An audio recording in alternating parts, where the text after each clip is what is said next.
Welcome to 20 Minute Tabletop, a podcast about board, card and miniature games. I'm your host, Tom, and I'm delighted to have my co-host, Kev, here with me today to talk about a game that he has been banging on about for some time and a game that I know very, very little about. And that game is, Kev, I'll allow you to introduce it. Malifaux 3rd edition, Tom. And I've been banging on about it because it's amazing.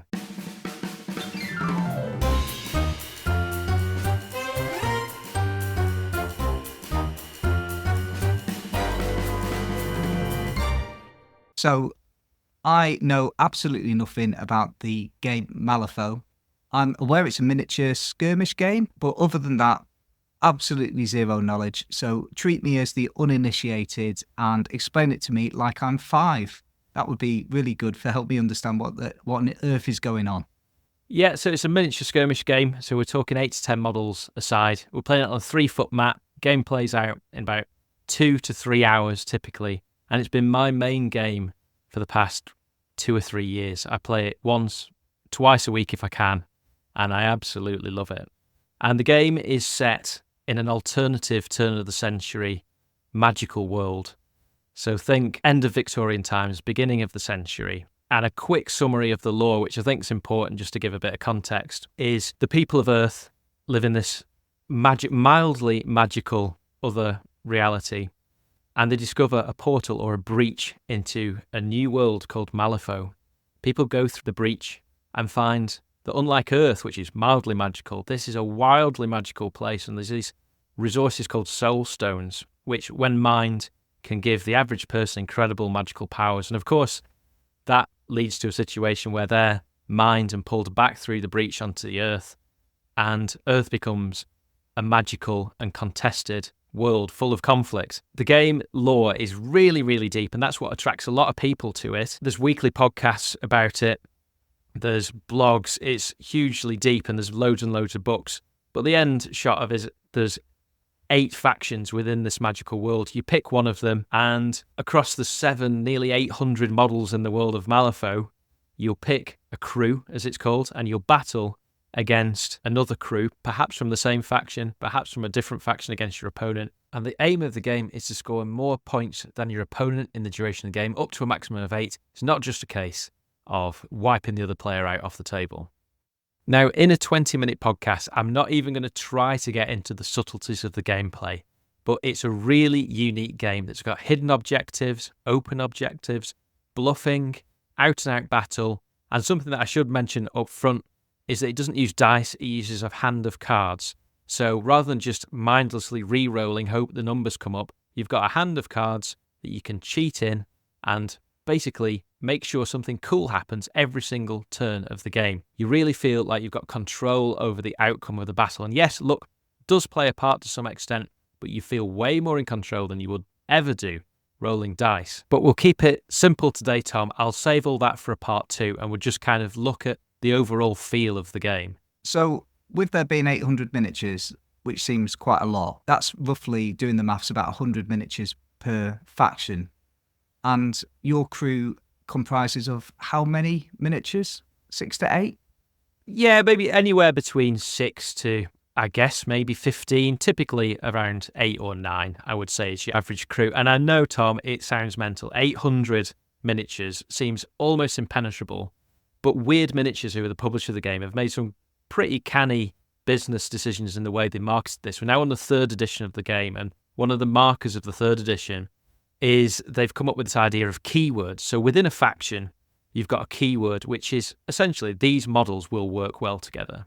And in a keyword, you'll have a core box costing about £40, £30 to £40. You have your master, which is like the leader of your crew. They have all of the theme and magic associated with them, really powerful. They'll have 3 activations instead of 2. And then aside from that core box, you'll also pick up a few. So it's actually way less complicated than here's 100 models, deal with it. You're really picking a keyword that you like the sound of. Okay, and so you've got a master for that particular faction. How many masters are there for each faction? That's a great question off the top of my head. I mean, we're talking teens, I would have thought. I don't know exactly. But there's a good number to choose from on each of them, whilst linked in the lore. For example, the guild is like the quasi-government that have given themselves the power of policing the mining of soul stones, and they try to shut down the other factions who were trying to use magic. They want it all for themselves. So within that faction of the guild, there may be 10, 15 different masters, all of which play into the story. So in there, you've got lawyers, you've got robotically enhanced inventors, and all kinds of diverse characters which play into the lore, but also give very unique play styles for depending on how you like to play the game. Okay, so my brain, which is, I know exactly how my brain works and the issues with it. What would happen for me if I wanted to play Malifaux now? I would spend probably an hour or two agonizing about which of the guilds I was going to jump in on. And then once I'd done that, I would then have to think, okay, well, which master am I going to take? And then after that, I would be then thinking, and who am I going to support this master with? Seems a lot of decisions before I've even played a game for me. You know, I'm not saying that I wouldn't do that, but is it as complicated as that, or is there an easier way in? There's an easier way in. For a start, all the rules are free in the M3 app. In fact, if any of this is sounding interest to you, pause the podcast, go into your favourite app store, download the M3 app by Weird Miniatures, and that you can see all the rules, you can see all the miniatures, you filter by faction, by keyword, and just get a flavour of it. Now, because there's so many miniatures, they've split them down to these 8 factions, and they all are very aesthetically different. The guild tend to be very serious types. The resurrectionists are kind of mad scientists and necromancers. So if you like undead stuff, resurrectionists. The Neverborn, you tend to have big, scary monsters. They're the monsters that live in Malifaux City that people found out about when they first went through the breach. The Arcanists is a really interesting faction. What really drew me to this game, rather than having, usual space dudes that you get in a lot of game, is within the Arcanists, you've got dancing girls, showgirls. You've got a Steamfitters Union, where you've got a charismatic leader of a popular uprising, along with welders and steamfitters. You've got Sandeep, who was almost like a Raj-esque character who's drawing lots of Hindu lore. So there's very distinct graphical styles to all of these, and each of the 8 factions have their own things that draw you. So what I would say is, unless you're a real metagamer in it to win it, which I'm not sure is that fun to begin with, pick something that looks cool. And I think by just having a scroll through the app, you'll find something that appeals to you straight away. And then from there, it's dead simple. Buy the keyword, have a look on the forum. There'll be 1 or 2 supporting boxes. Get those, you're away. And that first decision, I initially, even though I play the Explorers faction now, was drawn to the Neverborn faction to begin with. And I bought into Pandora of Pandora's Box, and I got a couple of supporting boxes. That lasted me a year. £50 lasted me the year. But now, where I am a little bit further down the line, I've got a much greater range of miniatures, so I've got options within my crew, my 50 soul stones, which are kind of like points and also a resource in the game. Save that for part 2. But one of the major interesting parts about the game is the scenario is declared before you start the game, and it's at that point you get to choose the models in your crew. You not just have a standard army list like you have in Kill Team, where you may be able to swap a model out. You can build a custom crew to meet the demands of that scenario, as can your enemy. And there's also an element of bluffing, where you're looking at what master your opponent's taking. If you know the game well enough, you'll be thinking, oh, they can do this kind of stuff. Maybe I need to tech into it to try and cancel out some of their advantages. It's unbelievably deep. But remember, all the rules are free, so you can proxy this stuff. If you're playing casually, nobody cares. You can even use pennies. In fact, the only thing that matters is base size. 30, 40 and 50 mil bases, and just write the names on. Have a game. It's awesome. So you have convinced me about the access point, but Kevin, you did send me a audio clip of you playing the game at your local games club recently, which I think it's only fair that we play for people so they can listen at home now, and then we'll have a quick discussion about that. Yeah, and before we play that, I'll just cut in. Because there are so many miniatures in the game, it's very likely that you will be playing an opponent and you may have never seen the model that the crew that he's playing. And it's certainly, in fact, it's probable that you won't know all of the different actions. Now, the very best Malifaux players, the ones that win all the tournaments, do know pretty much all the models in the game inside out. And each model has its own card, double-sided tarot card, so quite a big card, absolutely chocked full of individual rules, which all interact differently with your models, with the models on their crew, putting out auras, tiny little push movements, specialist tokens specific to that crew. They are complex. And it's not too much of an issue because you can see it through the shared app. This M3E app is also used to run the game, so you can look the models up at any point in time. But it's a game of communication. So it's really important that when you're playing against a player who might not have seen your stuff before, you're kind of narrating what you're doing, and you're giving them an opportunity to say, oh, hang on, what does that ability do? How does it interact with this? Before we play the clip, though, Kev, I've got to add, we will play the clip eventually, I do promise. It reminds me a little bit of my experience playing Root, the board game, which is, again, a multi-faction asymmetrical game where the factions are all working so differently. And I found that really difficult to play, not really understanding what was going on the table. So it sounds like this app does support it, so you can just read it and think, oh, okay, he's playing as that particular miniature and that does that.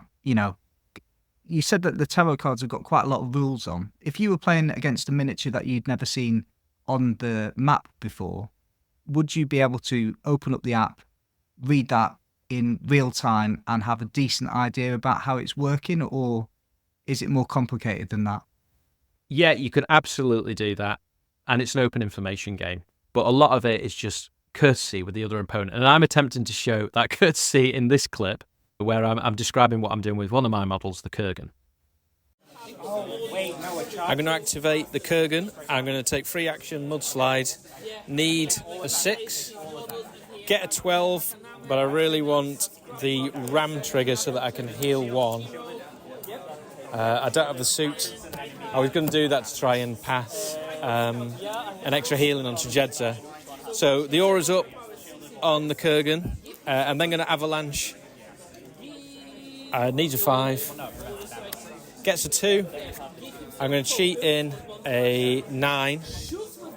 No trigger. And I'm going to make some 5-inch pushes on Jedza. Okay, so I listened to that, and when I first heard it, I've got to say, it sounded to me like either you'd found religion and were speaking in tongues, or you were channeling Biden in an electoral debate. Yeah, well, to be fair, I mean, there's probably some meta jokes there, because what is really interesting about, I'm getting into my stride now, the more I talk about Malifaux, the more excited I get. But there are so many like little Easter eggs within the game of little nods to popular culture and things. But this is a crew in the Explorers faction called Jedza is the master's name, and she's a Polish immortal spirit. And there's a lot of models within her faction which kind of give a nod to Slavic and Russian folklore. The Kurgan is a Russian burial mound, and Jedza, or Jedza, I should say, her entire vibe is moving the battlefield around, manipulating the earth, summoning moor wraiths, so making the ground come alive and making it hazardous, making traps that people will fall in. And the Kurgan is a really big, expensive piece in the crew, which at the start of the game contribute by giving free movement to other models, pushing things around, pulsing out healing, and later in the game having its own kind of attacks where it's almost like a living forest. If you can get it touching a forest, it'll allow the roots of the trees to attack other models within that forest. It's fantastic. So what I was talking about in that little clip, I started my activation with the Kurgan, and all of the models have 2 activation points. You can do 2 things plus a bonus action on each of the cards. A master, on the other hand, can do 3 actions plus a bonus action. So on the Kurgan, I started it off and I tried to do a free action called Mudslide. Now, it's possible that my opponent's never heard of that, so I said, I'm going to do the Mudslide, and I'm going to try and hit a 6. Now, what I was meaning there is the game's, again, unique in that it doesn't use dice. It uses a deck of cards. So I've got a hand of 6, and in order to pass a test on the card, this Mudslide action, I've flipped off the top of my deck to try and hit a 12. Stat 6, I need a 12, so I need a 6 to hit that. I can't remember what happened in the clip, but say I hit a 4, I haven't, 6 add 4 is 10, I've failed. I've got the ability to cheat fate. So from my hand, I can pull out the 6 that I need, or the 10, or the 12, something big enough to hit the number, cheat it in, and make the action go off. So unlike a dice roll, where you roll, unlucky, okay, I'll spend a command point, I roll, oh, unlucky. Oh, it's okay, I've got a re-roll, roll, unlucky. It can just happen. With the Hand of Fate, you pretty much feel like you can do something cool every single turn, but not indefinitely, because you've only got 6 cards in your hand for that turn. And they refresh at the end of each round, and there's various ways of drawing cards with model effects, but it's a resource and it's something that you've got to manage quite carefully. And using cards gives another big advantage. You will have heard me there talking about triggers and suits. Well, of course, in a deck of cards, you don't just have 1 9, you have 4 9s in a standard deck of cards. It's clubs and diamonds and so on. They've actually renamed these suits in Malifaux to be rams, crows, tomes, and masks. So there's 4 different suits. And if you match not only the number that you need, but also the suit, then you can achieve extra special game effects, more powerful actions, extra damage or healing, or maybe get an extra bit of movement. So there's an awful lot to think about. And it's all unlocked by using cards rather than dice. Throughout the game, you're constantly thinking, I've got a hand of these 6 cards, it's depleting. Am I going to save this 12 card for defending my model, or shall I save it to attack a master? Or maybe what I need to do is use a lower value card, maybe not do as much damage, but achieve a trigger effect, which might help me achieve objectives and score points in the game. It's ingenious, but it's definitely something that I'm going to have to save for part 2 when we look at the rules in a bit more depth. And is it the case that that clip is what each table will sound like? So you'll say that whilst you're playing, and then your opponent will come in and say something similar, and then it goes back to you, back and forth with this game narration, I suppose. You also, I'd noticed, Kev, when you were doing that clip, you were moving with pace. You were talking very, very quickly. Is the game played at speed then? Because it seemed like a lot was going on in a very short amount of audio. Yeah, myself and Dan there have been playing for years. I mean, I'm not the fastest player, and that was pretty much a choice clip. There'll be plenty of time where I'll be thinking. And our club has actually fallen into the habit of playing on chess clocks now, which sounds a bit stressful, but it's brilliant because it takes all the analysis paralysis out of it, and you see the clock ticking down, and you go, well, I'm going to do this, this, and this. And that is often just as good as if you'd had 15 minutes thinking about it. Yeah, I understand that, actually. I mean, I will do a podcast on Arc Nova, which I've played in person this week, and I'm also having a game on Board Game Arena. And in person, it's already a very, very long game, as it is. So when the turn comes, there is an expectation that you will act. Your thinking time has gone. You know, the other players will play their cards, and by the time it's come to you, you have to play. And that's okay. But on the app, I'm really enjoying the fact that I can sit and think for 15 minutes uninterrupted. And I just wonder, if you're having chess clocks and that pressure, do you sometimes feel it's leading to suboptimal plays that are damaging your enjoyment of the game? And I know you said it doesn't bring pressure, but do you feel that it has some negative impact? To be honest, quite the opposite. I still am probably, but I am a slower player.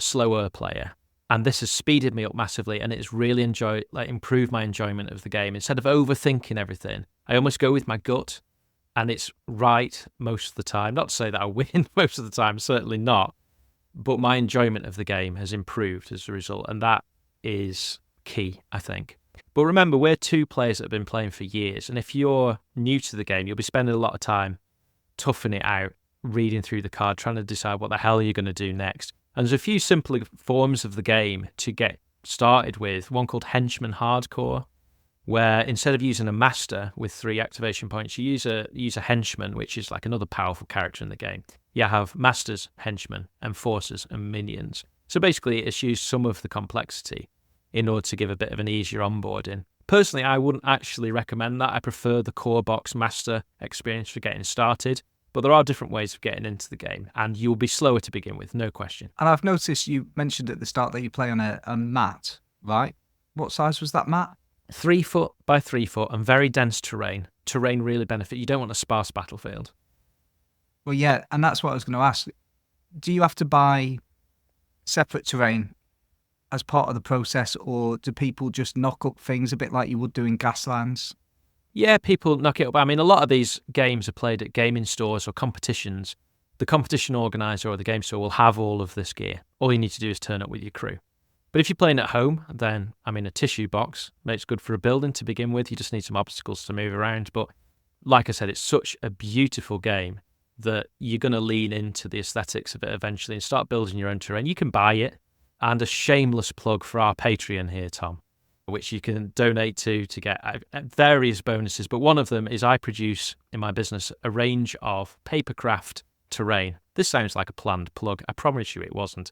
But No, you can it honestly wasn't. You can print it out, and basically it's like a pop-up book, a children's pop-up book, pops up, bang it on the table, it looks beautiful, and you're away. So yeah, it's a very low barrier to entry with this. And as somebody who doesn't know anything about the game, the miniatures to me are very, very appealing. The detail and the range of them is so much more interesting than the Kill Team and the Warhammer 40,000 miniatures that I've seen as well. It's really, really aesthetically quite pleasing and unique design space, I think, for miniature gaming, based on my knowledge of it anyway. Yeah, like I said earlier, that the range of crews and keywords in the game is so broad that really is something for everyone. If you like that kind of Space Marine-esque look, there are various keywords which have the big chunky robots. You know, Hoffman has it. Another master called Von Schill has a similar kind of World War One type early tank look to it. Similarly, if you like your greenskins, you've got Bayou, an entire faction of borderline racist gremlins, if I answer, but they're a real comedy faction. And then you've got real world stuff, like I said, the steam fitters and welders and dancing girls, all the way up to ice monsters and ghosts. There is something for everyone. It's absolutely mega. How can you have a borderline racist goblin? Oh, don't get me started on this. The goblins or gremlins in the faction Bayou have learned everything from copying human beings exactly with absolutely no context or understanding of what they're doing or copying. So there's a keyword which are effectively redneck hillbilly pig farmers, and they've got catapults that fire pigs, pigapults. They've got battle pigs, things of this nature. And one of the characters in this faction, one of the masters, is called Wong. And he copies a racist stereotype from the turn of the century, the Yellow Peril. So is a racist character in the game racist? No, probably not. Was it necessary and does it add anything to the game? I don't really think so.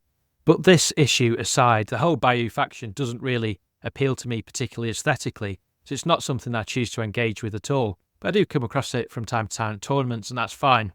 But the thing with Malifaux is there's a faction and a keyword for everyone. Yeah, something for everyone. So if you're a racist, crack on. You could choose that faction, and that will suit you down to a T. Well, Kev, I can't promise that this is going to be a game that I will buy into, not because you haven't convinced me, but just because I have already got so many games in my life. If I was to pop up north and see you, though, how easy would it be for me and you to sit at a table and have a game of Malifaux?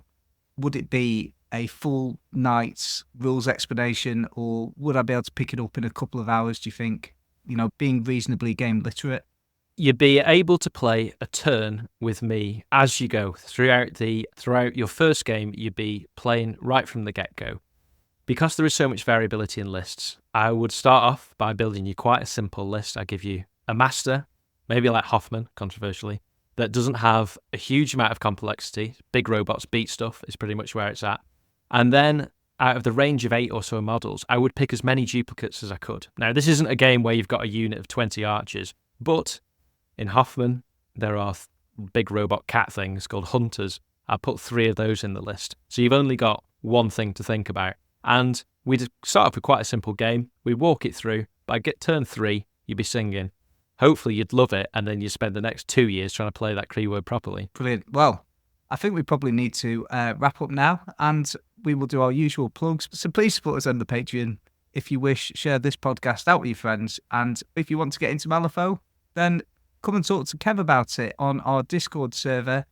It's been really good. The Discord server has got a lot of people discussing the podcast, discussing some of the miniature painting that they're doing, and using it as a tool to carry on the conversations that we start in the podcast. So thank you very much for listening today, and hopefully that's given you a nice introduction to Malifaux. Yeah, we have barely scratched the surface of it. So much so, I think we're going to call this part 1. Part 2, I'll do a solo cast. Maybe I'll try and purloin someone from the gaming club. We'll talk a little bit about what makes the game great. We have given you the 10,000 foot view of the lore, what makes it interesting, but what makes it great is the gameplay and all of the unique things that happen in there. It's basically a resource management game with so much depth that you can be playing it for years and still be midway in the competition hierarchy. So yeah, I'm excited to do a part 2. It's a deep game, and hopefully you will love it as much as I do. Thanks for listening.